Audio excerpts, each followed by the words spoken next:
Welcome back to the Bet Victor show here live on the Football Terrace. I'm joined by a brilliant panel tonight. We've got some great subjects, some great topics, some great talking points, and a few nice little flutters, of course, powered by our sponsors, Bet Victor.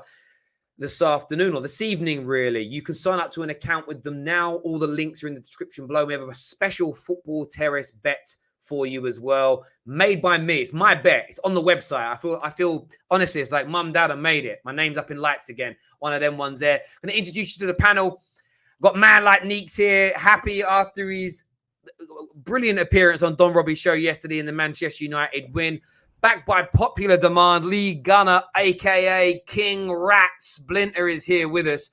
We've found a Manchester City fan, man like Daps, all the way from Luton. Is it Luton? Milton Keynes. Somewhere. Bedford. With us. Bedford, where they make the tyres from. And Husam is here back in Liverpool today as we preview Liverpool versus Man City is our featured piece today. Make sure that like button has been smashed. Very, very important to us. Let's jump straight into it. Let's go.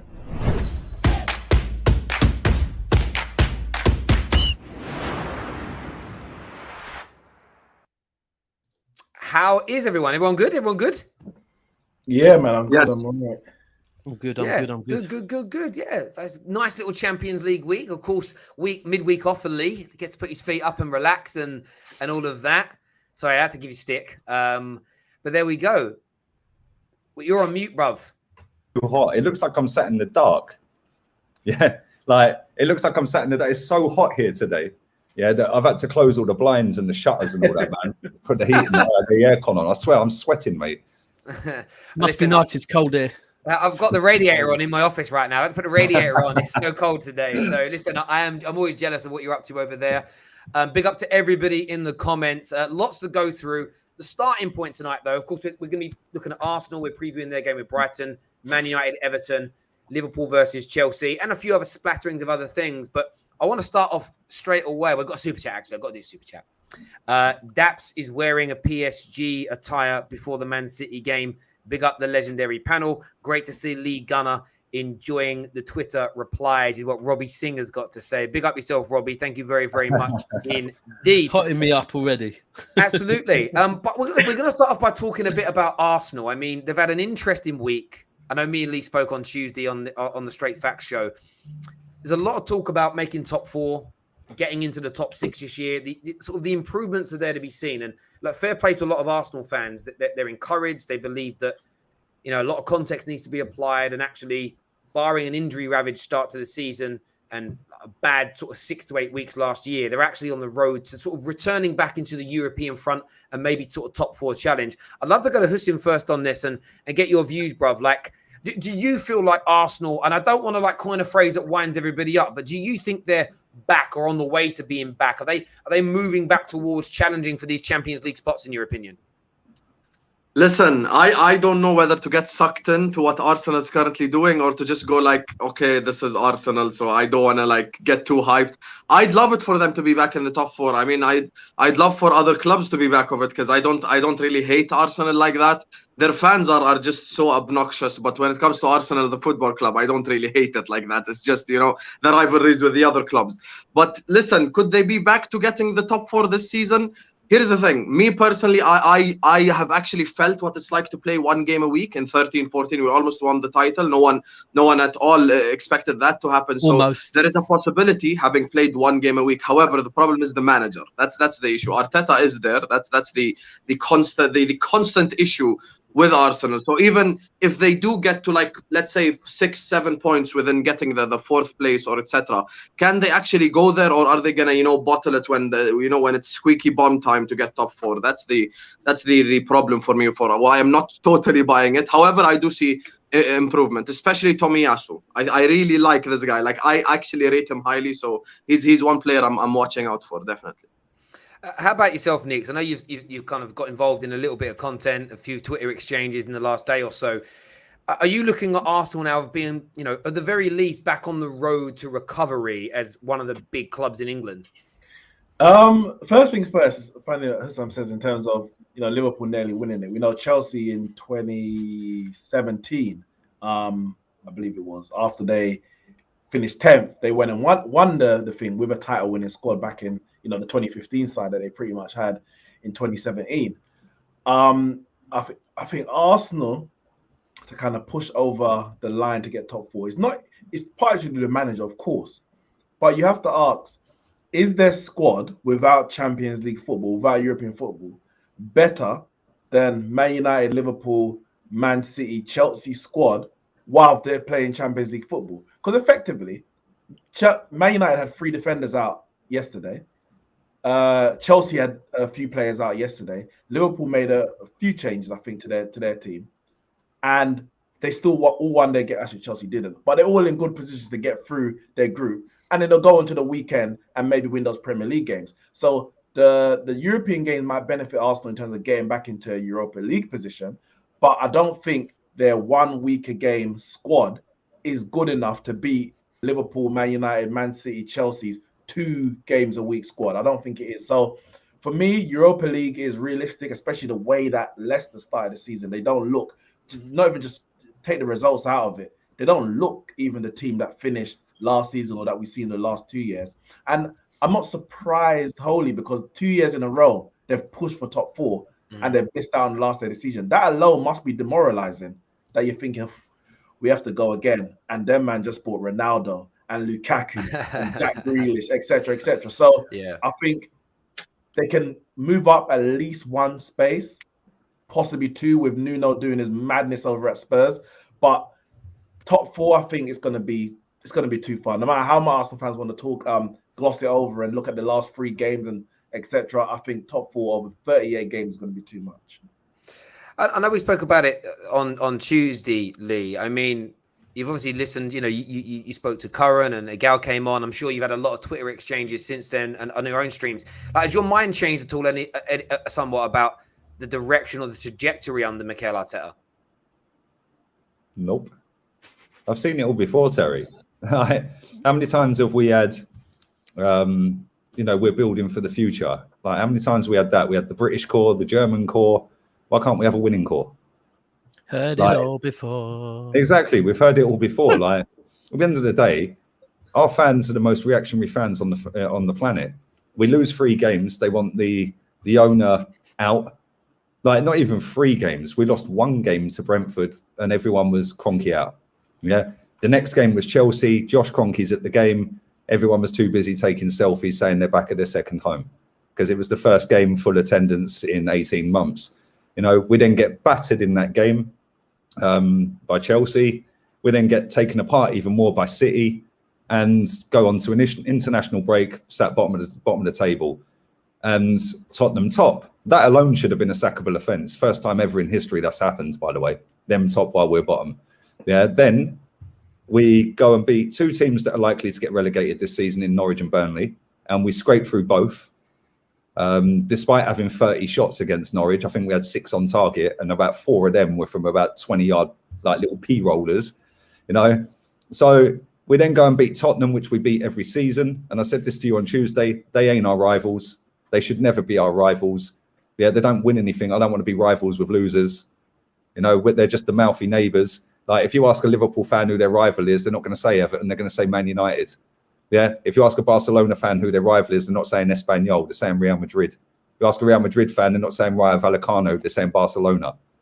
So this fetish of like, it's Tottenham. We make it a big thing. They don't. They know they're getting beaten every season. So, yeah, great, celebrate it, fantastic. But, to have street parties and the bunting out and everything's rosy, we're getting top 4. A gal said we've got the potential of a title back 4. Like, come on, let's have a bit of perspective here. I've got the potential to get with Beyonce if she chooses. You know what I'm saying? She's got to reply first, though, isn't she? Do you know what I would say? Listen, I've listened to a lot of things that people have said in the last few days, and I do understand people's logic and take. But some of it's confusing to me in terms of I try my best, and I'm human like everybody else, so I will make mistakes. But one of the examples I would give is we have to kind of, to a degree, discount the performance and the result against Brentford because we had our core missing. But I've read an article today that Brighton could have a lot of their star players missing for this game on Saturday. So based on the logic that you can't call the Brentford loss a proper loss, does that mean if you beat Brighton, you can't call that a proper win? Because Brighton and that's my thing with a lot of I understand the logic and the context and the theory and the thought process. The thought that if Man United don't perform as people expect, we might and you are. I'm looking at the odds here with buts and maybes. Yeah. Why don't we deal like James Redmond says? Yeah, they're still in absolutes. We have been rubbish for 15 years. Yeah, straight up. 15 years since we lost that Champions League final, we have been garbage, right? And it's just been a catalogue of near misses. Yeah, nearly. You know, I said this to you on Tuesday. Why is it we get to Christmas and like the first 3 games have been written off this season already because we've had injuries, we've had COVID, it's just been not his players, all of that rubbish. So then we'll get to Christmas and we'll be 20 points off City, Liverpool, or Chelsea, Man United, whoever it be. But we're not looking saying we're 20 behind them. We're looking saying we're 8 off a top 4. That's where we're at as a football club because our fan base have allowed top 4 to be the be-all and end-all rather than winning the title being the be-all and end-all. And when I watched Real Madrid the other night, they got booed off the football pitch when they lost to Sheriff. They're top of the table breaking records for the first 6 games. The handkerchiefs were out and they're being booed off the football pitch. Barcelona are about to sack Ronald Koeman. He won the equivalent of the FA Cup last season out here, yeah? So it's like, well, it took Klopp 4 years, mate. Ain't it a project or a process or now Arteta's calling it a plan today, yeah? Like, all the P's. Why don't we have some progress? No, mate, and I hear all of that. And as I was saying here, odds when we look with Bet Victor, I pressed the wrong screen. Sorry, mate, again. I cut you off, didn't I? That's right, that's no problem. There it is. That's what I was looking for. I pressed the wrong screen. Like, Arsenal were 5th favourites to make the top 4, along with Tottenham, by the way. They're both on 8-1, as you can see here. So it's not. So the bookmakers are not writing them off. I'm not saying Arsenal can't finish 5th as a where I think they will be. I think between 5th and 7th is where I think they will land. And of course, I understand the logic that Arsenal fans have. You know, maybe Tottenham and Man United and West Ham are nowhere near as good as everybody's predicting. But that's, for me, that's too much of an if but and a maybe. I kind of just want, and I understand there's always context. Context always applies. But sometimes but we can all create scenarios where, like, I think by the logic I'm hearing from Arsenal fans, if Liverpool, City and Chelsea are not that great this season, Man United could win the league. But that isn't my prediction because how likely is it that all those things are going to fall into place? I understand, you know, if quite a few teams get injuries, you know, and they've got Europa League and stuff, it gives Arsenal a chance. But what if Arsenal lose 2 of their key players? What then? Like, there's always a scenario in both directions. That's why my view is, where do you actually think you're going to come, and how good do you actually think you are? That's where I think we're coming. You think you'll come in 10th? I've said it all season. I said it all summer. Like we've got Granit Xhaka out injured. Come on, Lee. So let me back this with some kind of logic, right? Tomiyasu's come in, and for me, he's been our player of the month. Yeah, I think he's instant. You're an upgrade. All of you are upgrade on Hector Bellerin. Yeah, that guy was useless. Worst right back I've ever seen at this football club. And we've had some bad ones, right? Tomiyasu's been brilliant. Yeah. Ramsdale's been decent, very decent. But we had this with Leno coming in for Czech. Now we've got it for Ramsdale coming in for Leno, who was on a downward. Ramsdale's on the upward. So I'm not going to judge Ramsdale just yet. I didn't want him. I said, like, he ain't any good. He's been brilliant for 4 games, but I see Leno be brilliant in his first 4 months. Yeah, do you know what I'm saying? So, and we went 22 unbeaten in that run, and that manager got sacked. So I don't know how long this manager's been unbeaten for in terms of longest unbeaten, but it ain't 22, and he's still got his job. So then I look at Granit Xhaka being out injured. Not that I rate him, but he is his go-to guy in midfield. Thomas Partey's injury prone. He's 1 kick away from being out for another 3 weeks. Tierney's injury prone. If Gabriel or Tomiyasu get injured, we're back to Pablo Mari and Callum Chambers. Yeah, with who in midfield? Because if Thomas Partey gets injured, then what? You know, so yeah, but you could say that about Leicester. You could say that about West Ham. You could say that about, like, if Aston Villa lose Danny Ings and Buendia, then they're not going to be in the top. But they never had them 2 last season. And Jack Grealish was there, but Jack Grealish didn't bag goals, that many goals. He was integral in what they were doing. But the point is, let's say, and I hope this won't happen as a Jamaican national. I hope Mikel Antonio doesn't get injured. But say he was to get injured tomorrow or today, they even play in Europa League. that is a massive loss for West So Ham. that's one place we could potentially move up from. What I'm saying is, I think if we're going to judge to say this is where teams are going to finish, you know, Man United, Arsenal, etc., based on kind of the quality of the squad, the quality of the players, I think you have to judge Arsenal on the same thing as opposed to the worst case scenario if Jackie gets injured, if Partey gets injured. Let me give you another, and that's a great point. It's a fantastic point. But then we've got El Neni going to the African Cup of Nations. We've got Nicola Pepe going there as well. We've got Thomas Partey going there. Yeah. And we've got Aubameyang going there. Ooh. Yeah. It'll only be 2 games, though. It'll only be 2 games even if they get to the final, because they moved it to the international break. Trust so me, it won't have that much of an impact. But then you've also got, like you've just said, great point. We've then got international break. How many times do our players go on international duty and end up with either COVID or an injury? You know, Granit Xhaka got COVID last time. Yeah, Odegaard's been injured before. So I understand your take. I do get your take, and I think that's fair. I think when it comes to assessing where you're going to be, when it comes to injury-prone players, I totally get saying we could have a problem there because that person is always injured. You know, I think like Man United, I remember we went through a few years where Smalling and Phil Jones were our main 2 centre-backs, but those boys were always injured. So it was always a worry because you knew they were going to pick up an injury. I think Liverpool fans know, you know, you've got a player or two, you know, Ox and Naby are going to get injured in the season. You know it's coming, Matip. right? And Matip, yeah, you know they're going to be injured. So I think it's fair to look at a few players like that. I kind of think that when you start looking, though, at predictions, you can factor in African Cup of Nations. I think that's fair.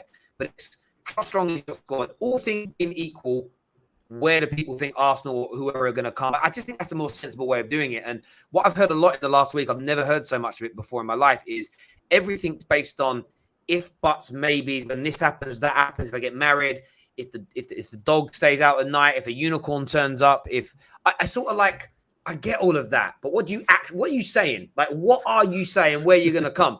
That's my view. Daps, I'm going to come to you before I put my bet. What am I putting my bet on today? I'm going to put a little bet on with Bet Victor right now, and I have a few options. Right, I can go with Arsenal to finish in the top 4 at 8-1. I can go with Arsenal to finish in the top 6 at 11-8, or I mean, they're 6-1 on to finish in the top half. I think a top half bet is 6-1. No, it's 1-6 on. So 1-6 quid to win a pound. Yeah. Nah. Take the first one. Based on top 4.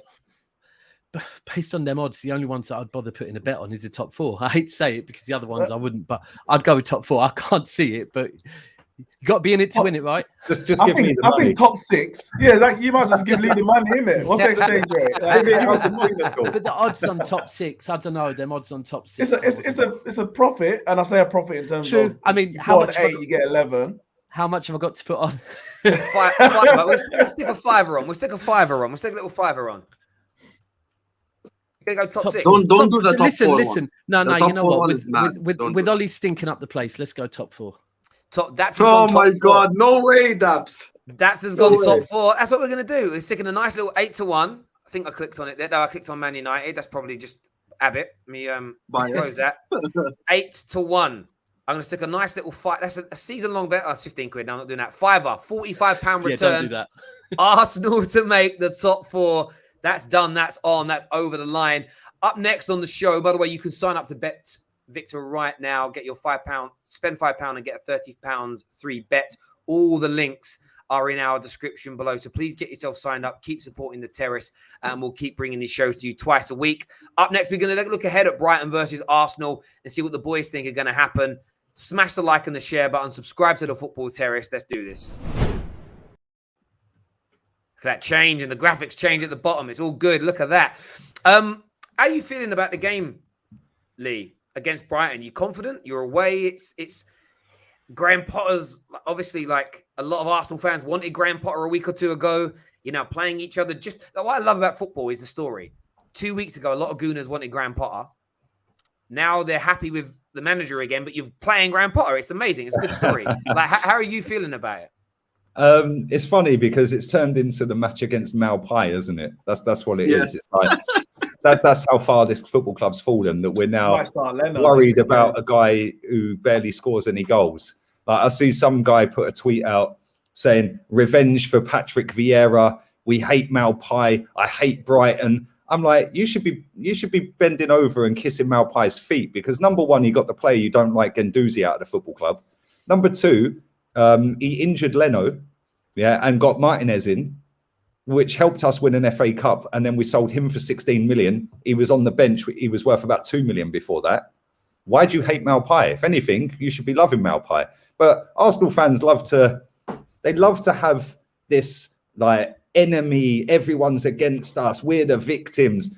Mate, it's Brighton. We should be steamrolling them. Will we? Probably not. Probably not. I expect us to win. Arsenal fans were fighting Villa fans. They were fighting Oh, Leicester fans. And I'm like, guys, they're supposed to be one of the biggest clubs in English football history. Like, if a Leicester fan said anything to me, I wouldn't even respond. It's not even worth my time of day. Like, know your position, know your place. No disrespect, but know your place in it. Everyone has to know their place. It's Be careful. I might take offence to that, you know. Yeah, but listen, Man City do what's required. Yeah, but Man City do what's required right now. When people sit there and have a go at Chelsea, and Man United, and Man City, and PSG, and teams like that spend an awful lot of money, well done. Like, because let's be real, let's stop lying to ourselves. If we had a Sheikh or Roman Abramovich at our football club, yeah, or we could get Ronaldo, or we could get Sancho, and we could get Varane, we'd all be jumping for joy. So let's all not pretend like you don't want it yourselves. It's just because we haven't got it. You want to hate on it. It's like with the Newcastle thing at the minute. Like, I got a few friends that are Newcastle fans, you know, quite righteous people, always want the right things to be done. I've seen tweets and comments. I got a friend of mine I worked with for years. Always, I can't. But like when the guy Sheikh Mansour took over, it was like, oh, it's a disgrace, blood money, what that country does, the way it treats people. I was on his Facebook the other day, and he's got all these things out about like the league's a disgrace for not letting us get taken over by the Saudis. And I'm sort of like, I'm kind of agnostic to it, or I'm sort of like, let anyone take over. I'm not going to get involved in the political side of it. But it's like where people 1 minute are like, this is wrong to take money from oligarchs and countries that have certain rules and laws and the human rights records. But then when their club gets it, you see them like, again, it's that kind of clambering for the context of how can I spin this into it's an okay for us. And it does my brain in. It does my brain in. Remember the Super League? What cracked me up about the Super League is how you had fans from so many clubs that hadn't been invited saying, I'm proud of my club, that they didn't join. It's like, your club, your club is at the window, licking it to try and get in the room, like dribbling, wanting, like, bro, I did that back in lockdown, right? My neighbours used to dribbled at the window. Yeah, pretty much. My neighbours used to go out and meet outside, right? And they used to get together when everyone clapped the NHS, and then they'd stand in this big circle and they'd have these tables out and they'd all sit there and drink wine and eat food. And the first 2 weeks they were doing it, right? Legit. In my head, I was like, I'll phone the police. And it was because I was jealous. I was like, why aren't they inviting us? And then eventually, like, I was putting the bins out and they said, oh, you recently moved in. I said, yeah. They said, oh, do you want to come join us on Thursday? I was there so early, bro. I was like, yes, I'm so excited. And so that was you felt like I knew it. No, it was. I knew in my heart that the reason I was angry is because I wasn't in that group. So that's what it got. Like, Man United got taken over by the people that are trying to buy Newcastle, by Bezos, any of those people. I'm not going to hypocrisize myself and be like, the objective of elite sport is to win, not finish fourth. Yeah. No, 100%. Apparently, the objective now is to be the biggest club.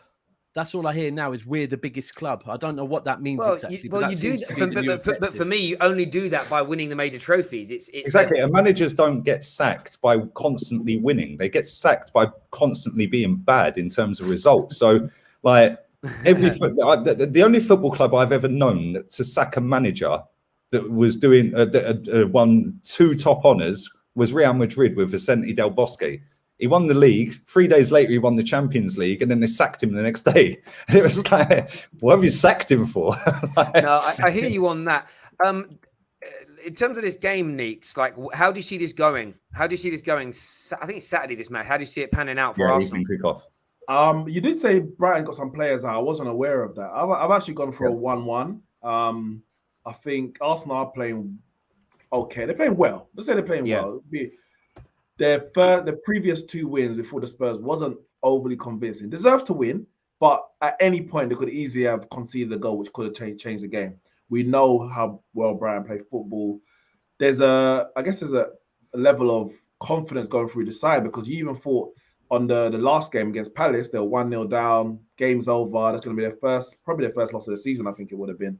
and they came back and got an equaliser right at the death. So there's a spirit where they feel that, yeah, we can get something. And the way that they play, they create a lot of chances. So it will be interesting to see the different styles. Both teams like to play out from the back. But being at the Amex, obviously, all the fans there, I feel like Brighton will get something from the game. I'm going 1-1. 1-1. How about yourself, Daps? How do you see it panning out? You know, Nick's made such a good point there. That last minute equaliser against Palace, that's vital. Those type of goals shows that they can battle back. That's what Liverpool didn't do against Brentford, by the way. So, sorry, just had to send for you. You didn't do it against PSG. I'm warming up. We would have needed to. So I personally think, I think this could be a 2-0 Brighton. You know, I think Arsenal's bubble's going to be burst. Look, Lee summed it up earlier. Who have they beat? Like they beat Norwich, they beat Burnley, and then they beat Spurs. Like, but that was home at the Emirates. The fans were up for it, and they beat Spurs all the time. Brighton are playing good football. I think Brighton 2-0. What are the odds on that? What are the odds on that? I mean, Brighton 2-0 is 17-1. It's 17-1. It's good odds. It's good odds if you want to put that bet on there. It really is. How about yourself, Husam? Like, how do you see Arsenal doing? Do you think they're going to continue this run? 4 wins on the bounce, maybe? No, look, I'm not as disrespectful as Daps. I'm gonna give Arsenal 1 goal, but I think Brighton win this by 2-1. Listen, this is a derby. Make no mistake. This is the Neil Mopai derby. The way Brighton Twitter tweeted it out, like Mopai had this gif on, like when he was crying and stuff. Literally, absolutely taking the piss out of Arsenal, and absolutely love it. I think Brighton is Arsenal's toughest test during this run. Obviously, Bar City and Chelsea. I'm talking like after those first 3 games. I think, honestly speaking, Brighton are like 100 times better coached than Arsenal, and that's gonna show on the game on Saturday. And you'll see Brighton with possibly most of the possession and most of the chances. If they put them into bed and actually score, that's a different conversation. But I do see Brighton scoring, but I'm going to give Arsenal a goal. So I'm going Brighton 2 and Arsenal 1. That's my prediction. Interesting. How about yourself, Lee? What would your prediction be, bro? Danny Welbeck's back as well. I do. Well, for a day. Well, yeah. I probably no. I won't say what I said on my very first channel. I said he couldn't finish something else. Yeah, no doubt he'll score against us. Well, Basuma's out, I think, which is a big blow for them. A big blow. I think he's out. Yeah, I've read there's 6 players. There's up to half a dozen players out, just try checking them. including Basuma and Danny Welbeck. They're amongst the injury doubts. So yeah, 6. I mean, the core could be missing. Well, I tried to check a minute ago, but it didn't come up with any of their transfer news. 2 days ago, it says a double injury blow with Yves Basuma and Danny Welbeck. Yeah, they're the only 2, I think. But that was 2 days ago. I mean, anything could happen. They could be back by then. I don't know. It could be mind games. Who knows? Like, it's got to that point. They're above us. It's going to be interesting because it is going to be built up as the Neil Maupay derby. And you've just given me my title for my fan cam. So thank you very much. Arsenal win or Arsenal lose the Neil Maupay derby. That's the title of my fan cam. Thank you. I think we'll win. I think they'll score. I'm going to say 2-1. I wouldn't be surprised one bit if we lost, though. Real talk. Yeah, we put a lot into that game against Tottenham for 60 minutes. We didn't make any subs until 82 minutes. Saka and Smith Rowe run their nuts off. They looked like they were absolutely dead on their feet. Granit Xhaka got an injury off the back of not being subbed earlier. So, yeah, I think we'll win just, but we'll see. Interesting. I mean, I'm looking at some of the odds here up on the screen, and I mean, Brighton to win there 3-1, a 30-1 boosted odds with Bet Victor. I'm not too sure about that. I think Arsenal will win. That's all right, you know. That it's 1 for 3-1. That's a great odds. Yeah, if you want to try and win money, and you think I want to put something on that's a bit obscure, I think that's a good one.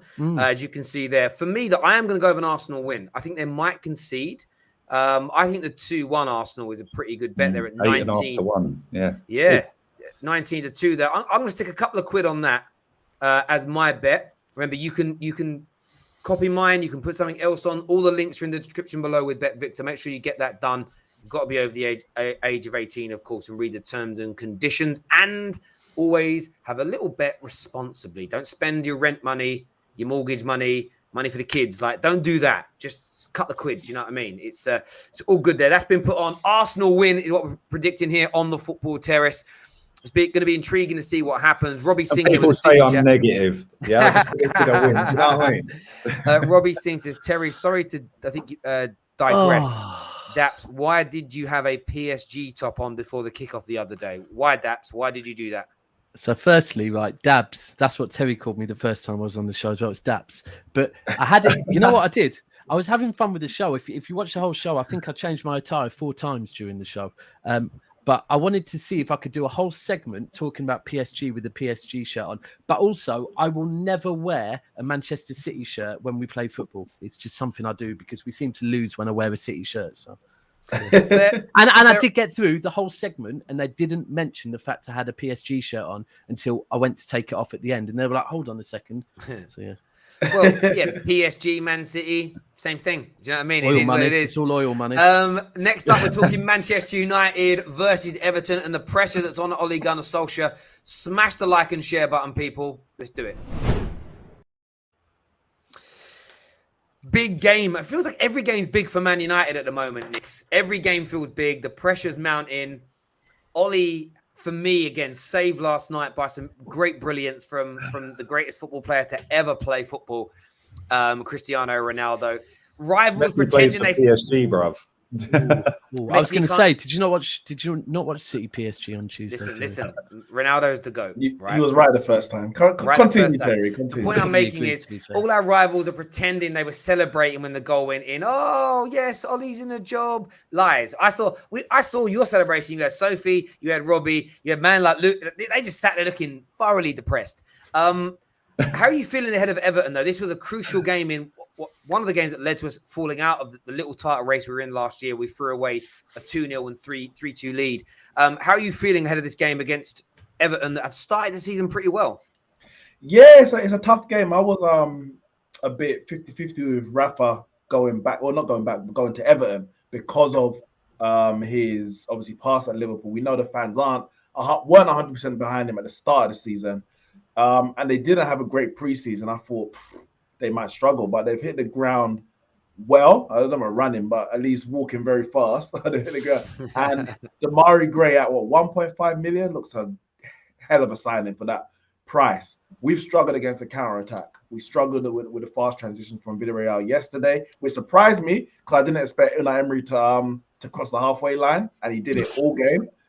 We struggled against Aston Villa with their fast transitions, and we've struggled. And I worry that we could struggle against Damari Gray, Townsend, even though he's getting a bit older, and Calvert-Lewin and Richarlison, if they're both fit. Actually, I'm not 100% sure on the transition. So I'm not 100% confident. I said that after we lost to Villa, I said we have to win these 2 games before the international break, or a change might have to be made over the break, because we would in that time. And I've been a big Ole fan, not Ole in Ole. I don't do that, but big as in backing the manager, standing behind him until it comes to a position where I can't trust him. I can't trust him to have a good season. Having been knocked out of the Carabao Cup, whatever, but we still got knocked out, lost in the league, and lost in the Champions League. 3 games of 4. You can't then lose another Premier League game and now you're out of the title race. That's 3 competitions that you're ruling yourself out of automatically. Or you think you're in the title race. That's the funny part. Again? You think you're in the title race. That's the funny part. Yes, whatever, Husam. We finished above you last year. So relax in it. Relax. 5 points. Relax. And didn't finish above us, by the way. Villarreal, then we can count ourselves probably out of the Champions League in the group stage, which is a embarrassment. So for me, I said we have to win those 2 games. We beat Villarreal just. And I think we're going to beat Everton just. It ain't good because we should be beating these teams comfortably. A lot needs to change, but the most important thing right now is the results. Husam, how about yourself, brother? I mean, you kind of pretended that you were happy last night that Man United win. I don't believe you. I don't believe you for a second. I don't pretend. You know me, Terry. I don't pretend. Listen, if that happened in 2010, when you were managed by Alex Ferguson, I would have been so rattled. I would have been like, fucking hell, they've done it again. I would have been so annoyed because I know it's sustainable winning. You can actually reach the final because of this result, etc., etc. With yesterday, I was just like, okay, they won, but the level of football, the way you played it, like I actually did a watch along for it. And Villarreal in that first half were so dominant. Like they played so well. Alberto Moreno, who like, honestly, I've seen this guy. He's genuinely horrendous. Like he looked like prime Roberto Carlos yesterday. And Danjuma, who previously was of Bournemouth, played incredibly well as well. Paco Alcacer should have scored in the first half as well. So listen, Villarreal played really well, and United got the win at the end. But I wasn't rattled at all because I know that they're not going to win the Champions League. But when it comes to this Saturday against the manager whose name I shall not mention, it's like it's tough for me because I genuinely despise both football clubs, but as Lee said at the start, I hate Man United much more. But when it comes to watching both clubs, I think Everton, as much as Rafael Benitez is a tactician, he is good defensively and stuff. At the end of the day, he can get exposed, and then we've seen that against Aston Villa where they conceded 3 goals. So listen, they can be got at.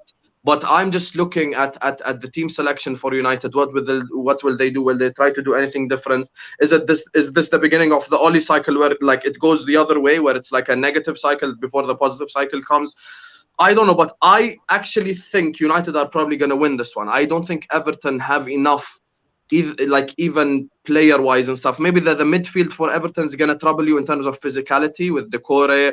Alan as well has been playing well, so that might trouble you. But I think United overall are probably going to win this game. And I'm not trying to play it safe, but I said 2-1 to Man United. That's my it's funny because we played Everton. There's a last game before the season starts, so in pre-season, and we had Matic and Donny as the midfield, and we popped them off the park. Now, of course, it's pre-season, but it was literally maybe a few days before the season starts. So you're thinking, well, this is the form you're going to take into it.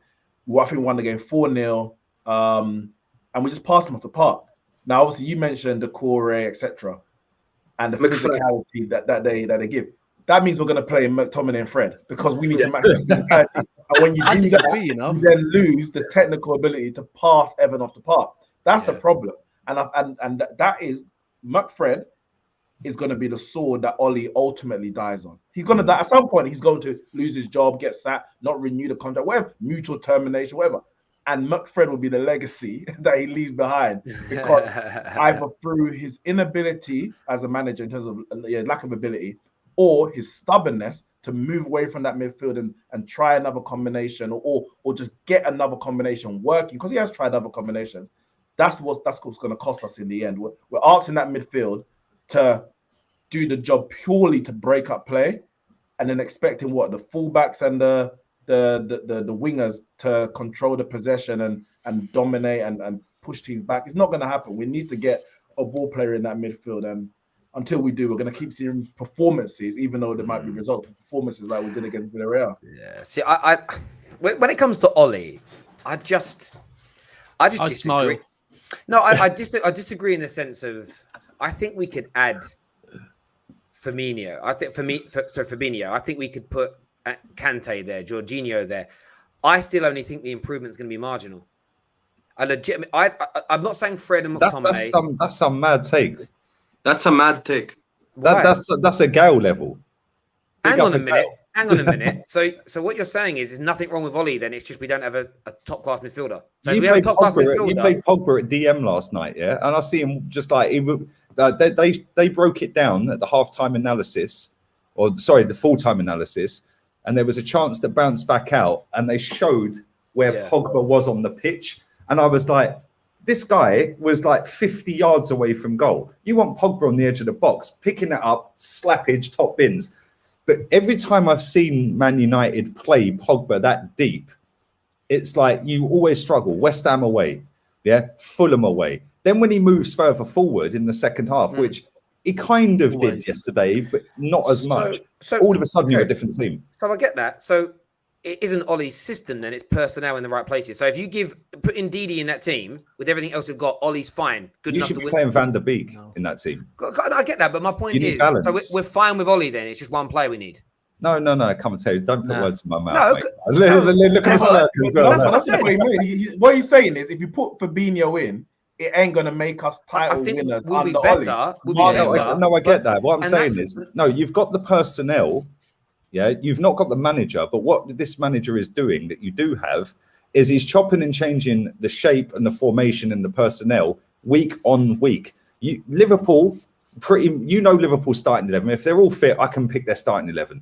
Yeah, Man City, they're kind of different because they rotate their front three now. Yeah, more often than not. But you could probably ask could any pick their City back fan. line, You the could pick, goalkeeper, and their midfield pretty much every week. I think any City fan could probably pick our best 11 as well. To be fair, Sterling and Mahrez have been in and out this season. But I understand that. But that's literally Man United. point. I can't pick your best 11 because I don't know your best 11. But I get that, and that's my whole point. Like a lot of the focus at Man United is McFred, this person. The only one player I don't want to see in the team again for any important games is Delo.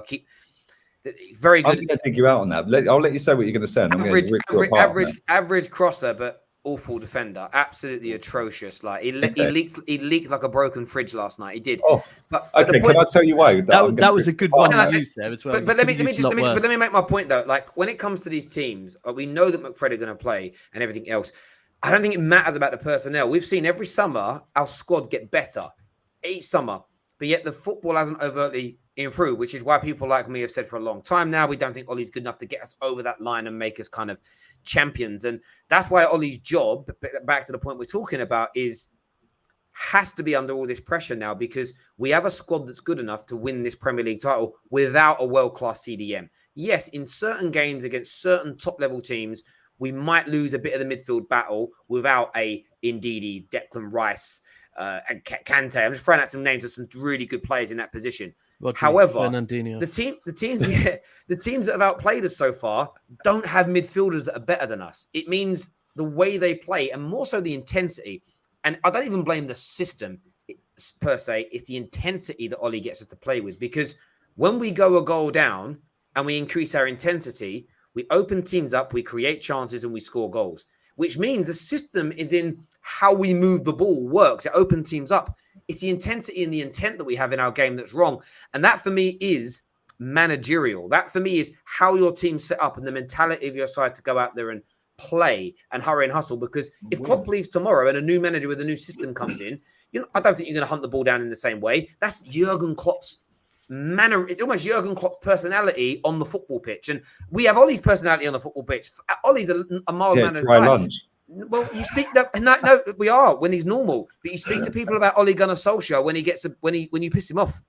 He's got a bit of a nasty side to him, but you got to piss him off. Do you know what I mean? You got to get him angry. He's going to go down to piss us off. Yeah, exactly. You just said about Delo, a right back. Yeah, he was going to pull you up on this. Ripped apart in that first half. Dan Juma, had him on toast to the point where he was standing the ball up, teasing him, and just bang. But you know what? Let me tell you something, right? It weren't his fault. He's up against a very tricky winger, and your right winger, who's a greedy bastard in Greenwood, very talented. That guy was goal hanging, right wing hanging, weren't tracking back. Every time Dan Juma got the ball, I never see Greenwood in the picture. He was doing the nose on the pitch. No, I agree. Him tracking back on him, he would, and he got better in the second half. Yeah, he got a lot better, right? I don't think he was great, but at the same time, when you've got a right winger in front of you that ain't helping you one bit, and you're up against a very, very technically good footballer, and you're not that quick, you can't read. Like, he can go left, he can go right, he can jink past you, he can rapid run past you. Yeah, his finishing was atrocious. Let's be real. That should have been 5-0 at half time. But the thing is, Lee, I'd put that more on Greenwood than Delo. The point that Terry makes isn't even, of course, it's a lot of it is about Delo alone, but it's a lot of the Man United fans who like to see all these techie ballers who would say Delo is better than AWB. I say that as well. Say that again. I say that as well. I genuinely think Delo is better than Wan-Bissaka. I genuinely believe it. I genuinely believe it. Laugh all you want. I genuinely believe it. Of course you do. But AWB doesn't Look at this, need bro. No, I Greenwood. swear I will start AW ranting Daps now. Daps have been calm all day. Don't come for Trent. Don't even dare, okay? No, He's that's in the what worst I'm saying. 11, age 21, bro. Bruv, Your all right I'm back saying- is hold on. committing fouls against a guy You're called starting. Armstrong. Allow it, Listen, man. This guy. listen. Listen, You're 10 let years me ago, talk. you'd probably said Arbeloa is better than Danny Alves. That would have been when you. you're ready to let me talk, So when allow you're it, ready to man. let me Allow it. talk, what I was going Good to guy. say is, what I was about to say, calm yourself down, was I do not want another debate about Trent. I knew where it was Never, going. I was Yeah. let's not take it there. I'm bored with talking about it, bruv. Honestly, we're I'd gonna rather get- talk about the River Trent, please.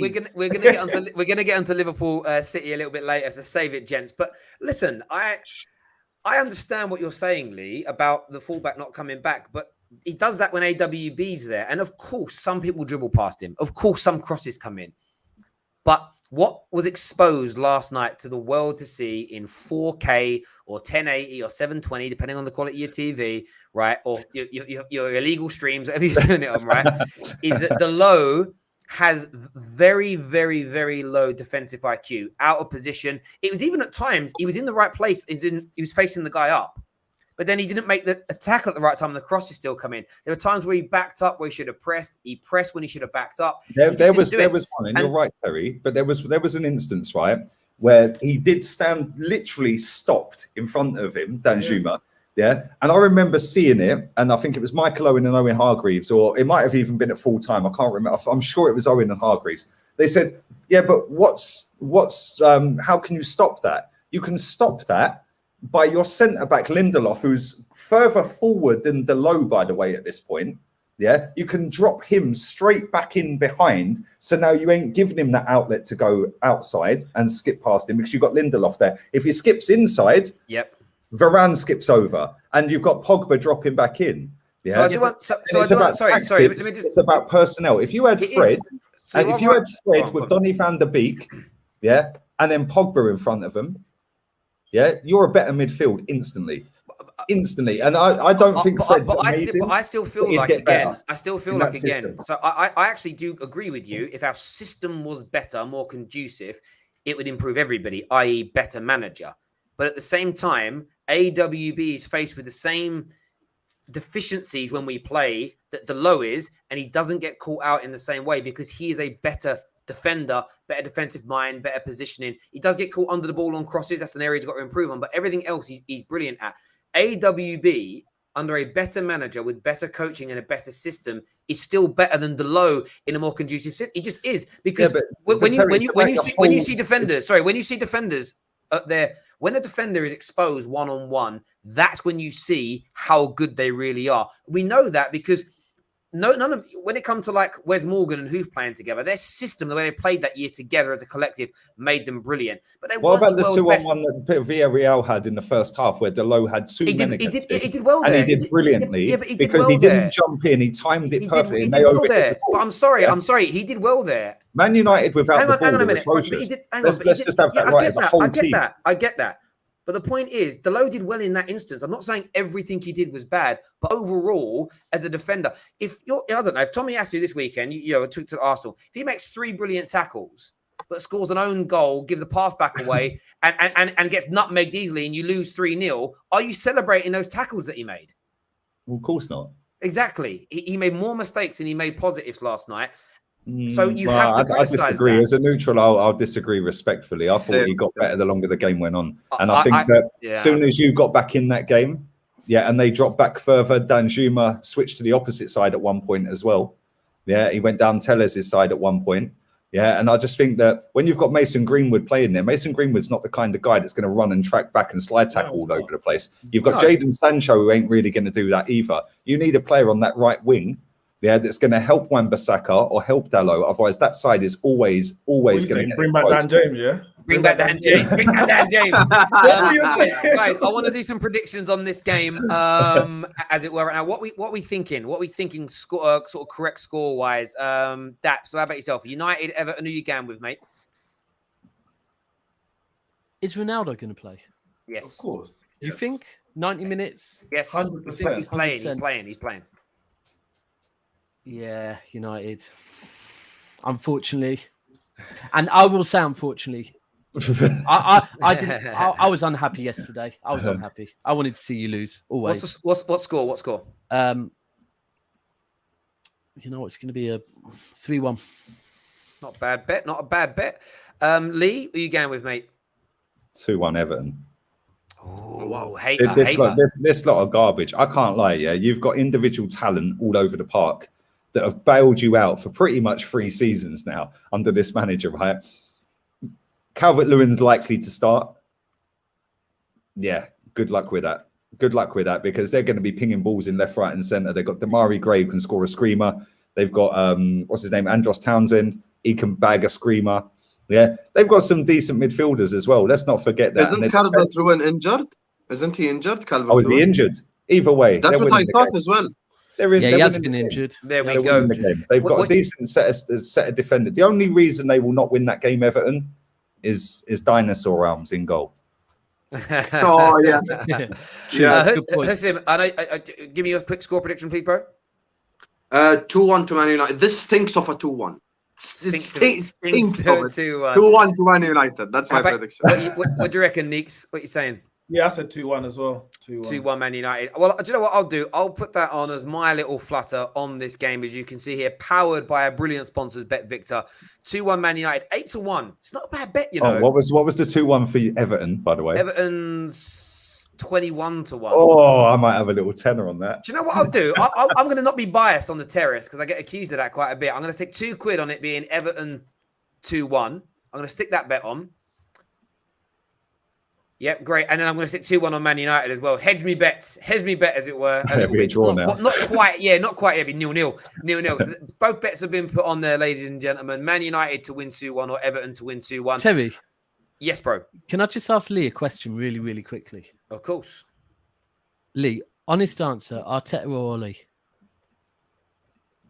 Gunnosaurus. I knew you wouldn't want to answer that. The thing is, if you gave Arteta the squad that Man United have got, I think he would totally confuse them. But I genuinely do. I think he would confuse them, and I think that when you've got the likes of Pogba there, multiple league winner, when you've got Ronaldo there, multiple Champions League winner, when you've got Varane there, multiple Champions League, you've got world-class players in that Man United squad. Who's Mikel Arteta?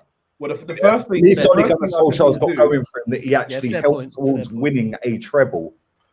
So they'll give him a bit of respect. Lose the dressing room. The first thing you do is leave the dressing room, sell all the star players, and buy his own. Another That's fair point. To be fair, he can't deal with people that have got personality. Hence why Guendouzi ain't here. Hence why Martinez ain't here. Hence why Saliba's not here. Yeah, you know, Ainsley Maitland-Niles got loaned out after we rejected. So yeah, man, he'd do all right, but I don't think he'd do any better. I hear you on that. We've got some super chats to do before we move on to the big preview that we've got. The first one was from Harry that says, Derby fan, Greenwood has got 10 goals in his last 55 games in all comps. No goal in his last 15 shots. He's an awful finisher and the most overrated player of all time. Behave yourself. I mean, literally like the third highest teenage goal scorer in Man United's history, but like beat Rooney and beat some serious people. But if you think that, you think that. Deborah says you've mentioned Cristiano Ronaldo about 200 times since our bet. Enjoy it.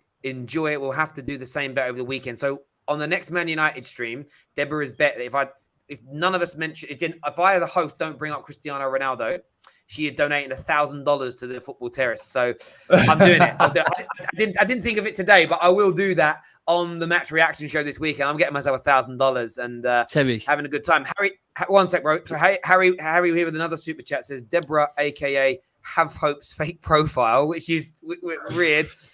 We rumbled you 3 years ago. Terry did not mention him last night. That was the bet. Stop being envious of greatness. I mean, it can't be Have Hope because it's dollars and like he's in the UK. So that'd make your pool to be heated for a month, I suppose, wouldn't it?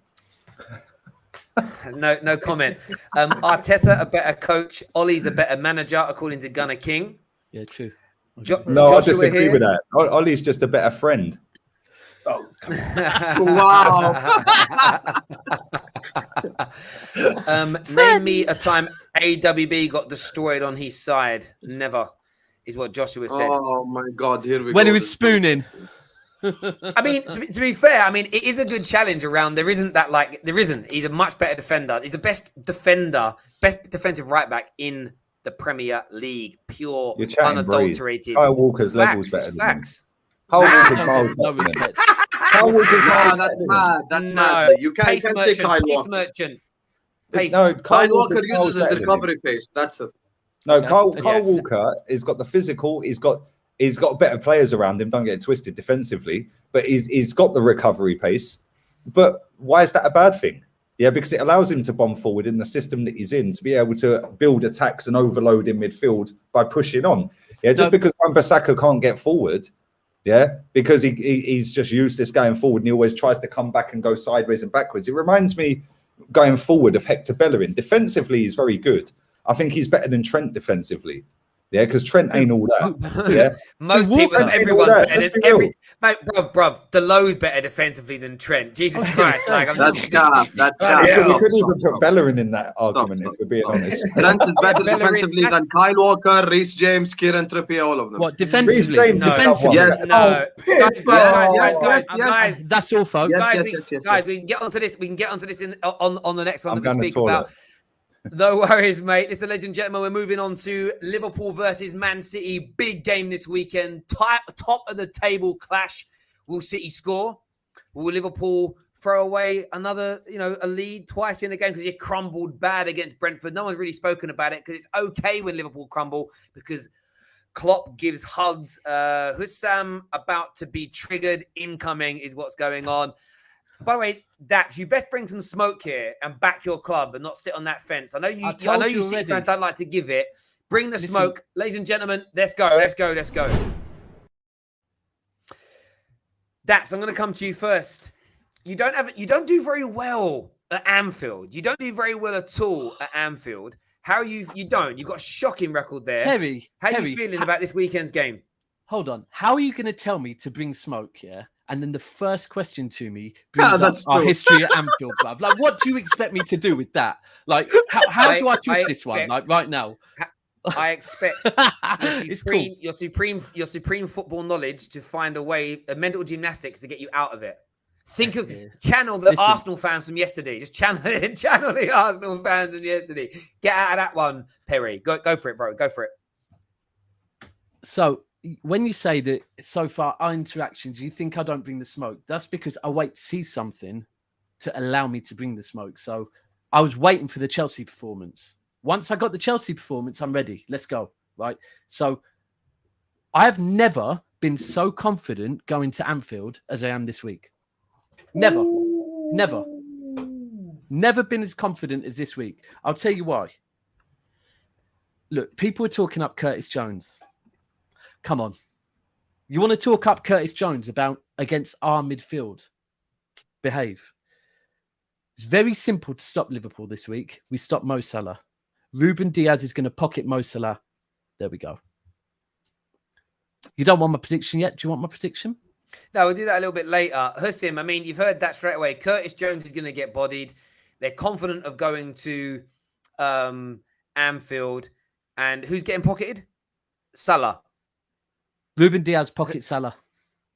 The same Salah that the same Diaz that had to foul Salah in the penalty box last season. So that's the Ruben Diaz, who isn't even a top 3 centre back in the Premier League. Listen, with this game against City, I'm like Daps. I've never felt more confident than the City are playing absolutely some atrocious football. I've seen the way they played against PSG, absolutely embarrassing the English clubs in Europe.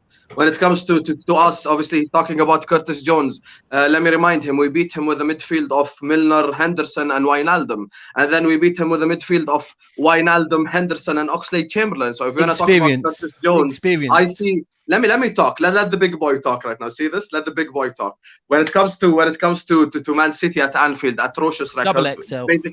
Basically like Everton. Last season, no fans, so it doesn't really count like that. When it comes to this Sunday, I'm guaranteeing it. We will 100% beat Manchester City. They are going to score 1 goal and it's going to be in a 3-1. Exactly what happened last time. We will beat them. And Curtis Jones, the same guy he's mocking, will score a goal this game the same way Ox scored the goal against them in the league and absolutely hammered them by 4 goals. So I'm always confident against City at Anfield, and we're going to take this 3-1. Wow, very, very confident there. I mean, go on. Straight away, I wonder if he watches football, because I mean, I've got a few mutuals here, right? So, well, we know Liverpool fans watch football, but they only watch their own team. So you said you watched the PSG game. I'm going to be brutally honest, and I will put this out, and I will take it if Lee, Neeks, and Terry, if they disagree with me. Did we play badly against PSG? Yeah. Yes, we did. Yeah. Do you think so? I'm alone to City this season. I'll be 100. I don't think we played badly. I think we weren't clinical, but I don't think we played badly. I think we dominated the game. Possession-wise, you did. Possession-wise, chances created, shots on goal, shots on target. Yeah, but goals win football matches. How many great chances did you create? You had the Sterling Bernardo Silva one. Yeah. We had Diaz at the back. We had about, I think we had 4 what you would say great chances. But what I would say is, Lee, you're 100% on the Messi thing. And the only thing the PSG game showed me is what we all in this room know. We need a striker. We need a You've got one. He was on the bench, Gabriel Jesus. He's not a striker. Ask any City fan. He's better on the wing. So, but that would be my view, though. Looking at this game, like, now, is that I get that the build-up play is fine, and you do that against everybody. But playing well means you finish those chances off, like Lee said. But also, where I would worry for City is it does feel like when you're playing the better teams, and I know you beat Chelsea. I know you beat them by a goal to nil. But, that was a big deflection on the shot. Then the game opened. Then it was a deflected shot. No, it was, but we can't. And you're playing against the best manager on earth. Let me finish the point. I see what you did there.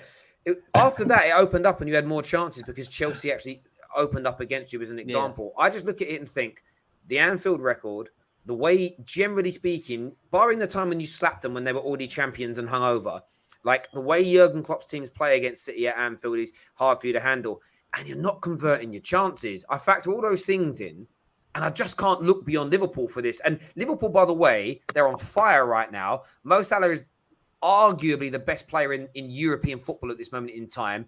He's absolutely sensational. He's moving towards the GOAT conversation, not only at his own football club in the Premier League era, but, if he keeps performing with this level of consistency, he's going into the conversation. He will end up in a conversation for Premier League GOAT in years to come. He's got 3 or 4 more years to go. But he's so good with his form, the togetherness of this Liverpool team, and the fact that Husam couldn't score a goal in a proverbial.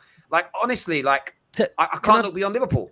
Can I take you back to last week when I was on here this time last week, right? And I said that at that point we hadn't played Chelsea. Chelsea were looking on fire. Liverpool were on fire, and I said, right now, if I was to talk about the top 4, I can see Liverpool, Man United and Man City dropping more points throughout the season.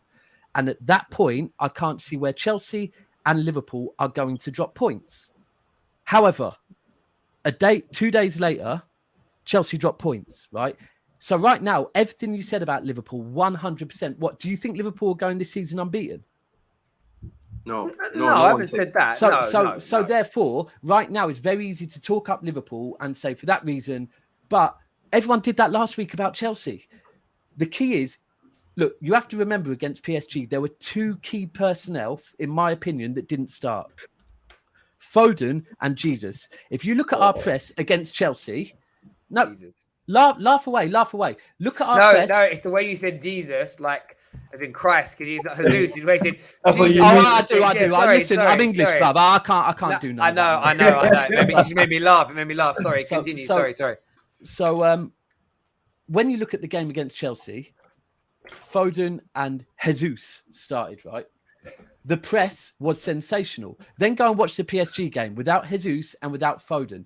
The press was like, I'm not going to say it wasn't existent. The press was so far less. That is the key. If we start quick, get the press on Liverpool, get an early goal, we can win it. You wanted me to come with smoke. I slightly agree with you, Terry. It's very difficult when we're going to Anfield with our record, but I'm trying, man. Don't. What do you see happening, Lee? Like, what's your take? The big game this weekend. you say about your record. I've got your record up. I've got the last 50 games against Liverpool at their ground. At Anfield. It's awful. Yeah, I've got the last 50. Last 50 in all comps, but it's broke it down. So if we go back to say, I don't know, 2017 Premier League, 2016, in fact, you 1-0. 1-0. Then we go 2000. Then we go 2018 because for some reason it's gone to Liverpool at home, to Man City at home. I don't get that. I don't know. But 2018 January, Liverpool 4, Man City 3. Then you go Champions League. We'll forget that because it's Premier League. You then go 2018 October 0-0. Yeah. You then go 2019 4th of August 1-1. You then go 10th of November 19. 3-1 to Liverpool. And then after that, you slapped them 4-1. So your record's not as bad. It's not great, but it's not as bad, If no you factor in the Champions Leagues and league community shields and all that crap, then cool, whatever. But the fact and reality is, you, for me, are the best squad in the Premier League. Chelsea have got the best 11 on paper, but I think your squad is better than Chelsea's because you've got a Bernardo Silva on the bench. You've got a Sterling or a Mahrez on the bench. You better not be on the bench. No. For me, I think that Kevin De Bruyne has had a really poor start to this season. He was lucky not to get red carded the other night. If that was any other player with a bit of a dodgy record for Reds, he's off. And I'm not saying the refs are biased. I'm just saying that he got a little bit lucky with that. But you were poor against them. I watched that game because obviously I wanted to see my boy Mahrez absolutely make Neymar cry again like he did last season. He was poor, very poor. Yeah, so was Neymar. To be fair, they were both poor. Kevin De Bruyne was lucky. You were lucky it weren't more because if they had had a couple of good passes, they had many more chances. Not trying to overrun it and taking players on when he shouldn't be, it could have been 3 or 4. But at the same time, Bernardo Silva had to bury that. That was Timo Werner all over again. Like that was mad. I think that you're going to do all right at the Etihad. At Anfield. I don't think you'll win. It's got draw written all over it. Klopp's not going to go out there, for me, and go gung-ho against you lot because you've got Grealish, you've got Mahrez, you've got Sterling, De Bruyne, you've got Jesus. You've got a quality starting 11. Their front three is insane. Salah's in top form at the minute. Probably the best player along with Benzema right now. Yeah, in a forward position on the planet. Yeah, them two are just on it. So I think 1-1. And I think you'll be happy with a 1-1. I think Klopp, although he won't say he'll be happy with a 1-1, I think he will be happy. They shouldn't be. No, he wouldn't. Away and he ain't lost. 1-1 will do me. If we beat Everton, they draw 1-1. Highly likely we go to we get to keep Ollie for another 6 months. And United might be top in January again. Do you know what's mad? No, you're all right. Do you know what's crazy about it? It's like I want Ollie gone, but I'm not one of these fans that I can't not celebrate when we win. It's horrible. It's actually the conundrum. Let me close you there. Let me close you there, right? Just go all in, Terry. If you want Ollie out, you should be wanting to lose the next game. Because it helps get him out. No, listen, logically, you're bang on. Emotionally, it don't work that way. And when I talk about my club, and it's when it comes to the games and winning matches, I'm emotional. When it comes to reviewing performance, I can be completely logical, but then you're emotional, like a girl saying, like, we've beaten Tottenham and like, we've got a back four. Big up a gal, by the way. I'm not mugging him. He's I get that, but but my point is, I don't let those emotions too often, and we all do it every now and then. Too often override the fact that I don't think he's good enough. But you said you've got a feeling you're going to win something this season. Yeah, but what was it based on? It was based on emotion. Other teams messing about. Ronaldo, viva Ronaldo! I'll tell you why the notion of losing to get a manager sacked is ridiculous. Because a lot of Jose out people had the same one. Let's lose to get Jose out. I'm going to celebrate. And they got Jose out. And now those same Jose out people are Ollie out. So how did that work out? You lost and got rid of a manager to get the manager who you now want out. And we ain't won anything since. So the grass isn't always green on the other side. Want your team to win. And whatever happens, happens. That's the way I see it. I want my team to win all the time. Yeah. I mean, the best scenario is Ollie changes my mind and he actually is good enough. That's what I actually want to happen more than him be sacked. But I don't see it. I don't see Sorry, it. Terry. Yeah. Why What are we Bet talking Victor- about Oli? No, I was going to say, what are Bet Victor's odds on that one, though? On what? 100 to 1? On what, man? On Ollie's tactics becoming better. I'll ask him to do a special on that one. Seb here says Trent Alexander-Arnold's injury means most likely Milner will start. Grealish will have fun attacking him and will drag one more defender to cover. City need to capitalize on set pieces. KDB or Mahrez with the winning shot. Come on. So is Trent out? I didn't know that. Yes, Trent is out. The best right back in world football is not playing, unfortunately, because he's ill. I hope Hakimi plays for PSG, bro. Hakimi is a right wing back, and he's the definition of can defend. Stop with agenda. Hakimi is the worst right. That's why he's right wing back, not right back. Oh, yeah, Grealish pocketed him in the back. You guys are saying so much crazy shit. First of all, I have a guy telling me Diaz is gonna pocket Salah, which is mad. And then I have someone telling me, oh, the record at Anfield isn't bad. They just have one win there in 15 years. And then I have, like, this is crazy, guys. Listen, this is Liverpool at Anfield. No matter who we have, we always perform at Anfield in the big games. Forget, we might lose, like even when we were shit, we'd lose against the smaller teams. But when the big teams come to town, we always perform. When it comes to Liverpool against City, you guys, listen, it's crazy to say Diaz is going to pocket Salah. Maybe Daps, out of character, is trying to bring the smoke, but that's too much smoke, bro. Like the tires are burning right now when you said that. Mo Salah right now is unstoppable. I think, not crazy at all to say on form best player on earth right now. The miss will be Trent. Because going forward, it'll reduce our creativity to like a lot, because he is the main creator for Liverpool. So that's the only thing that worries me. But when it comes to Milner against Grealish, defensively he's going to deal with him, but to expect a lot of fouls, drag backs, yellow cards. Like Milner, if there is a bet on Milner to get a yellow card, bet right now. Like it's going to happen. 100%. I was just going to say, if Milner's starting over Trent, Liverpool might be better defensively, to be fair. So you froze there, mate. Sounded like a robot. No, everyone froze, I think. I just said if Milner's starting over Trent, then defensively Liverpool might be a bit better. I agree. Maybe. We've got some super chats. I got some super chats I got to do here, Pete. Sorry, first one says, Lee, how many of Chelsea's first 11 get into the Liverpool team? Oh. Yes, Liverpool has the best starting 11, by the way, in the league. Man City do, but no, Man City have the better squad. Chelsea get into Liverpool. The right back, whoever it is, gets in. Oh my God! Reece James can actually defend, and he can cross. Midfield's a tough one, to be fair, because Liverpool's midfield isn't built on scoring goals, and Chelsea's midfield just can't create or score goals.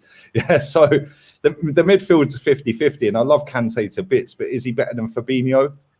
Great, I don't know, Like, he's good at what he does. They're both good at what they do, but they're very different players. If you put them both in the same team together, you got nothing apart from a solid brick wall in front of a back four. So Firmino, you could say Lukaku gets in, but Firmino, you take Firmino out of that front three, the other two don't perform. Yeah, it's as simple as that. Jota's been playing and they've performed. But Salah wouldn't be bagging as many goals as he does if Lukaku's up front instead of Firmino, because Firmino is sacrificed. He's the sacrificial lamb to support them two wingers. And I love Firmino. Listen, I think Firmino's mad underrated. Yeah? So crazy, I've said it for years. I think he's underrated. But if you put an out-and-out striker in that Liverpool front three, Salah and Mane are not as effective, because the out-and-out striker will not link the play as well as Firmino does. He'll try and score himself, which takes away from the team and the actual overall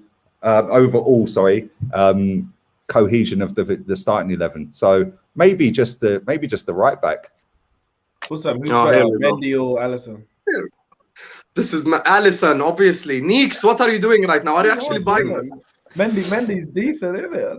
Yeah, Mendy's decent. Alisson's world class. Has won every award for the past 3 years. So awards. Hold on. I swear, the level of disrespect, man. The level of disrespect. You see, with Lee, I said earlier, I don't mind Arsenal, but it's their fans who always do this. Trent ain't all that. Like, Dani Alves is the best right back in history. Was he known for his defensive prowess? Dani Alves was almost Brilliant. brilliant defensively. Yeah, cap. Do you know what? Do you know what I loved about the Brentford game as well? The Brentford game is that Brentford beat Arsenal, and we all laughed at them. Brentford came from behind twice, exposed the right back, and they did not expose the right back. They overloaded it. No, they didn't. Terry, you've seen that the picture I uploaded. No. This is agenda. This is agenda. This is not true. This is agenda. This is not communist Merseyside. This is not communist Merseyside. I'm not even from Merseyside, bro. I've never been there. How am I communist Merseyside? Trent was not exposed. Literally not one goal was his fault. No, he wasn't. Terry, he was jumping with three people for a header. He weren't even. He was jumping with three people for a header. Is he supposed to like RKO one guy, give the other guy a phone called Stunner, and then win the header? Like it also happened in the Champions League game where you came back against AC Milan. Like he was the best player on the pitch. And he was responsible for both goals massively because he was caught out of position. No, he didn't track back hard enough. But what I've noticed about Liverpool fans, and I do respect it, you can't slag Trent off, mate. It's like slagging a family member off. It is. It's like you go, but that's why like they do it with Gerrard in the past because he's one of their own. He's from Liverpool. That the love him, and Liverpool fans know on socials you can get away with going after any player as long as they're not from Liverpool. If they're from Liverpool, every Liverpool fan on social media knows I lose my base, I lose my supporters. Mate, Liverpool fans actually class Liverpool as do I look like a scouser? Is that how a scouser look like? Look at this. I look like Khabib Nurmagomedov, and you're actually telling me one of their own. I do not. I have nothing to do with Trent or like what. I defend him because he's the best right back on earth. But you guys have an agenda. The second goal, Matip was in midfield, but it's Trent's fault because he was there. Bro, let me just say this: you look like Khabib. You look like his accountant, maybe. Like, you know what I mean? Wow. His accountant, maybe. But listen, I'm gonna get the Khabib hat next time, and you'll see how close it is. Love it. Yeah, you're more like that little kid, the little MMA kid. You know, the little lad. That's Trent. Hezbollah. Hezbollah. Yeah, that's you, Hezbollah. That's what we'll call you from now. But yeah, listen, look, Trent is a very good player, but what I love is when he makes a mistake, I can just imagine in at home, Liverpool journalists, content creators, like scrambling around and how do we find an excuse? The book of Trent's excuses for every mistake. It's always somebody remember the else's 6 fault. straight home league games they lost here? Somebody put a compilation together of Trent's worst bits. I swear. Man's just because he's the best. That's why they have compilations. Terry, by the way, it's the other way around. Whenever we concede, you find a way to make it his fault. We don't find a way to make it not his fault. No, it's the other way around. About Liverpool. Terry, can I just send you the picture on Twitter right now and honestly look me in my face and tell me that's Trent's fault when there's 17 people out of position. That's the third goal for Brentford. 17. And by the way, the ball rebounded to Van Dijk, who could not clear the header. Hang on. 17 players out of 11 in out of position. Bro, you get what I mean. Like, don't get listen. Don't get technical. He thought he was playing American football or something. I'm actually going to send you the picture right now. You're defending Trent so much, you're making up new rules. Mate, if they're playing with 17 players, I've always known they have been cheats. Yeah. EAR won them a title. Yeah. You know the worst thing. I know why it is. It's free. You got Trent, you got Alexander, and Arnold. That's what it is. There's 3 of them there. I've sent it to you, Terry. Terry. Now tell me that's Trent's fault. Tell me that's Trent's fault. It is only a still picture, though. Still pictures don't tell the full truth, the whole truth. They do for Liverpool fans. They do for Liverpool fans. It's fine. But it's what Liverpool fans. Let me say here. Husam Trent. It's not Trent's fault. He's not even in the picture. Yeah, that's the problem. Have you seen the picture? I've seen the picture. Let me just say on it, right? So, for me, what they did in the game, so I'm not necessarily saying Trent's fault that third goal went in.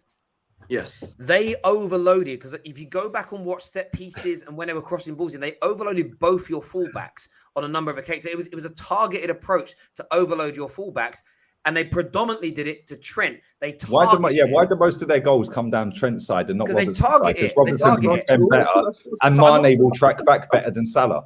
It's why yesterday, something like 72% of the attacks came down the left-hand side for Villarreal because they knew that Delo was the weak link. There's no point. Correct. But that was only because they knew that Greenwood weren't going to track back. But Liverpool don't have that excuse because you man track and cover space and system. Yeah, Gengen press. System. Yeah. You guys wish you were in our position, but listen, it is how it is. I don't. We're the main character, so I'm not that triggered. But when it comes to Trent, Listen, love when it that. comes to Trent, best right back on earth. If he played for any of your clubs, you would have been doing the same.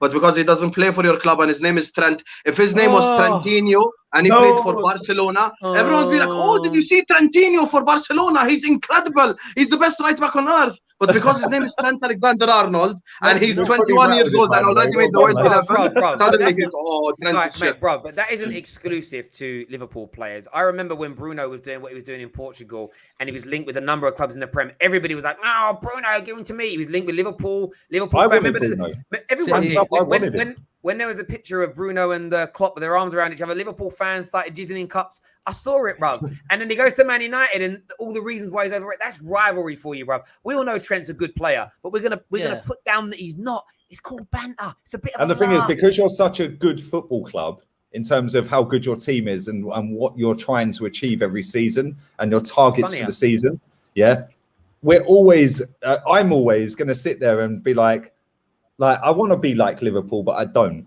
Yeah, like I do and I don't. Like you're mad successful, the second best successful team in the country after United. Yeah, if you want to include like I don't know, like Scouse Community Shield, Scouse regional derbies against Tranmere and stuff like that, then you're above Man United. Cool. Yeah, but I just look at it and I think like when I watch other clubs that are top clubs, City right now are a top club. Yeah, history-wise they're not great, but right now they're up there. Liverpool, Man United I've always grown up on that. Yeah, you look at PSG, Madrid, Barca, Juve, Bayern. I look at it and when I watch them clubs, I just think, do you know what? I really wish that was our club. But I can also sit there and have my head on and think like, you're actually not all that, mate. Yeah, so like when I look at Mason Mount, a lot of Chelsea fans have slagged Mason Mount off and a lot of rivals will slag him off. I think he's brilliant. Yeah, but he's a utility player that can play everywhere. Yeah, and he's decent everywhere. But what he needs to do is a like nail down. So instead of being a jack of all trades and a master of none, be a master of one and nail it. And I always hold him back because he's good in every position. I think as well, we all have this tendency of some not on every player. We have players in each other's teams we don't rate. When you see what someone else has got, it always looks nice. Like I've heard like Chelsea fans in the last 24 hours really angry that they didn't win a couple of games, like throwing their toys out the pram. Some even talking about how Tuchel hasn't improved the attacking line. And it's like, oh, like you just don't realize how good you are looking from the outside in and how good you've got it, you know. I've got some super chats to do before we do the score predictions, people. Jeannie here says Reece James uses his hands in soccer. He doesn't get in over Trent. He doesn't. Dare I say it? Says Lee, who is the more successful in this century, Liverpool or Arsenal? I mean, I think that's a stupid question, isn't it? Liverpool, obviously, bro. Like, mate, that's like saying who's better looking, like Susan Boyle or Kelly Brook. Or Shakira. What you don't like a bit of Susan? Well, maybe oh my God. guys, sorry, let me just finish these super chats, please. Sorry. Robbie here says, on that comment that Liverpool don't lose big games at Anfield, didn't Liverpool lose to United 3-1 at Anfield? Husam, please continue. 3-1 at Anfield when? 9 years ago when Juan Mata was relevant? It doesn't matter. You lost 4-1 to City last season at Anfield, mate. No fans. No fans. There's the excuse. There it is. No fans. Doesn't count. Clip that, Terry. I mean, it's not a game of football if there's not fans, right? Another one here from, dare I say it, he says, Lee, Firmino hasn't been a starter since February. Gunner King says Terry turned fully Rattler King at the moment. Yeah, I got in trouble for that today. I got called out for being a Rattler King today. I got called a bully. I got we bully people on the terrace panel is what I was told today, which is very weird, really. It's very weird. But there we go. Score predictions, people. Lee, going to go to you first. What's happening in this game? What's the score going to be? 1-1. Neeks? See, I was going to go 1-1. But I changed it last minute to 2-1 Liverpool.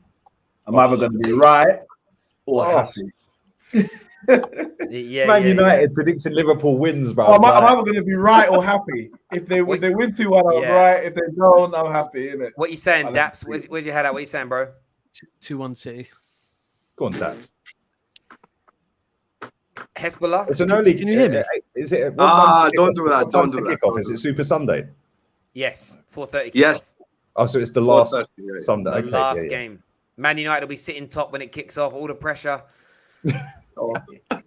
You can You hear me, mean right? Brighton to be sat top? Yeah, That's Brighton, possible. yeah. What you saying? What's the score prediction, bro? 3-1 to Liverpool. Wow. So, ladies and gentlemen, we have a special that's the link is in the first comment you'll go to in the description is the link for this. We have a Football Terrace special on the Bet Victor website, as you can see there. Football Terrace special. Happy days. This is my pick for the game. I'm going 2-1 to Liverpool. Mo Salah to score any time. It should be 14-1, but because it's a Football Terrace and I'm friends with Del Boss over there, 18-1 boosted odds, pretty much. 18-1 boosted odds. I'm sticking that on now. 18-1, Salah to score anytime, Liverpool to win 2-0. I'm gonna stick £10 on that. I'm quite confident. I'm sticking £10 on that to happen. £190 Go on, Terry. return. Go on. Boom. That way, I'm a bit like this, right? So I'm predicting the win. I'm a bit like my view is a little bit like Neeks'. I'm either going to win some money and be like okay with it, or I'm going to be really happy because I don't care if City win because they're not really my rivals. Do you know what I mean? They're just like. Thank you. Yes, clip that, put that out, tag me in it. I will quote tweet it. Man City are not Man United's rivals. Liverpool are. Thank you very much. That's true. A rival. Noisy They're not. label. They're a rival, not the. You want to rival. beat them, Yeah. but nah, they're not Yeah, the like- one. like, And the honestly, reason like, they're not the yeah. one is because Liverpool are right on your tail to be the top dogs for titles and trophies and all of that. Man City have got the same amount of trophies as Sunderland. Yeah. Yes. There you go. So see, I know my football. I know Really? that Tottenham. I know Tottenham have got Lee, about we've overtaken United. one though. less We've title overtaken them. than Yeah, but- Preston and Wolves and all of them. I think they've got I'm the same amount surprised about of the titles. Sunderland one, you know. The Sunderland surprised. the hell out of Sunderland me. and Man City, they're doing bits together. Mate, bro, doing Newcastle have bits. got more Newcastle have won more titles than Tottenham, but apparently Tottenham Well, are our we've won- rivals. I know we've won more trophies than Tottenham as well, but the Sunderland one surprised me. Well, rivalries change as well because, like, obviously, as a kid, Liverpool always had that big rivalry, but Arsenal were the first big Back in rival the I cared the most 80s, about. Liverpool and Everton were battling out for titles, isn't it? Yeah. I mean- 70s and 80s, they were battling out for titles. So that City at that time, they weren't really concerned about United because United got relegated because Man City, Dennis Law, done the little madness. Back heel. The back heel, come on. Relegated. But you know what? If I'm honest, for me, my dad always told me that United and City's, but more so United because we were rubbish back then, their biggest rivals will always be Leeds and Liverpool because it's deeper than football. It's the fact is they're Lancashire and then they've got Merseyside. Yeah, but and they've got Chelsea Yorkshire next to have them. got a mad It's more than rivalry with football. Leeds. Yeah, Yeah, true. Yeah, I but mean, it's some nothing- of those rivalries also stemmed out of what went on in the 70s and 80s Yeah, amongst exactly. terraces. You know what I mean? Like, there's a little bit. Yeah. But I always like the idea because what I didn't realize this weekend is actually you got Liverpool, Man City, and then you've got like the lesser version of Man United versus Everton because Everton, like the Merseyside Manchester thing. But no one when we play Everton, I don't even compute their Scousers. It's like I don't even think about it. Like, so it is about the club and what they challenge. They for, don't like- even Oh, complete their man, spouses. bro. They don't want to be attached to Liverpool in any way, shape, or form. mate. Look, I grew up. My dad's a Manc. I grew up.